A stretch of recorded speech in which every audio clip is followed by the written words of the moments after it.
अभी रख दो, घर में ढेर सारा काम पड़ा हुआ है, झाड़ू नहीं लगा, पोंछा नहीं लगा, अभी कैसे खा लेगा। फल को अलमारी में रख दिया। सूत जी महाराज कहते ऋषियों, फल को अलमारी में रख करके पंडित जी महाराज किसी दूसरे यजमान की यहाँ चले गए और जाते जाते कह रहे देवी इस फल को खा जरूर लेना। हाँ खा लेंगे, आप टेंशन मत लो। बंधु जैसे तैसे स्नान किए हैं, ठाकुर जी को नमन किया है और हाथ में फल लेकर के मन में सोचने लगी धुंधली, इस फल खाने से अगर मेरे गर्भवती होंगी, मैं गर्भणी बन जाऊंगी, तो मेरी सुबह से जो शाम तक 10-15 रोटियां खा जाती हैं भूख समाप्त हो जाएगी, है ना।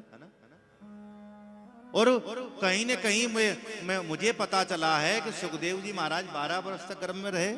अगर मेरा गर्भ 12 वर्ष तक ठहर गया तो मैं वैसे ही मर जाऊंगी। नाना योगेन कुतर्को, मन में सोचने लगी संसार में दो ही स्त्रियां सुखी हैं, बंध्या या विधवा नारी सुखनी चेत बेमती। या बंध्या जिनके बच्चा नहीं होता, या विधवा वो सुखी, ये दो संसार में दो ही सुखी हैं। ये कौन सोच सकता है? सधवा नारी तो नहीं सोच सकती, ये धुंधली जैसी सोच सकती है। बंध्या जिसके बेटा नहीं है वो क्या सुखी है? या जो विधवा है वो क्या सुखी है? एक इसकी सोच देखिए।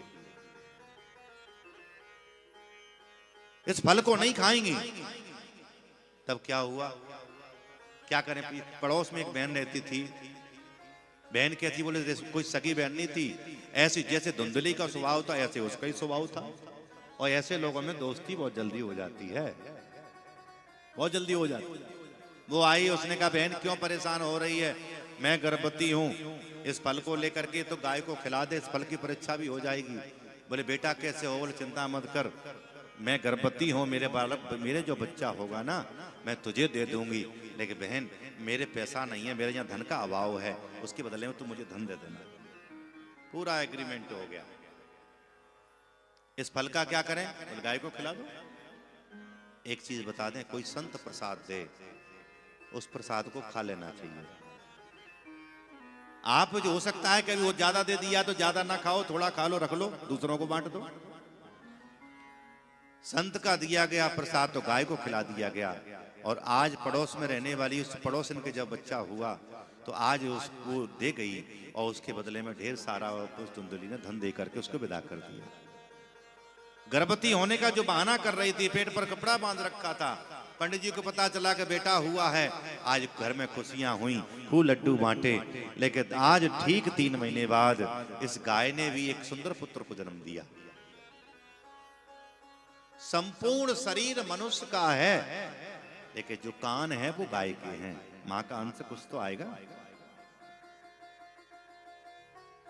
आज उत्तम नगर में पंडित जी के गांव में हल्ला मच गया। अरे देखो पंडित जी महाराज, कहां तुम्हारे एक बेटा नहीं हुआ? आज ठाकुर जी की कृपा देखो, गाय भी बच्चा बछड़ा ना दे करके, बछिया ना दे करके वो पुत्र को जन्म देती है। बड़े भाग्यशाली हो आप तो।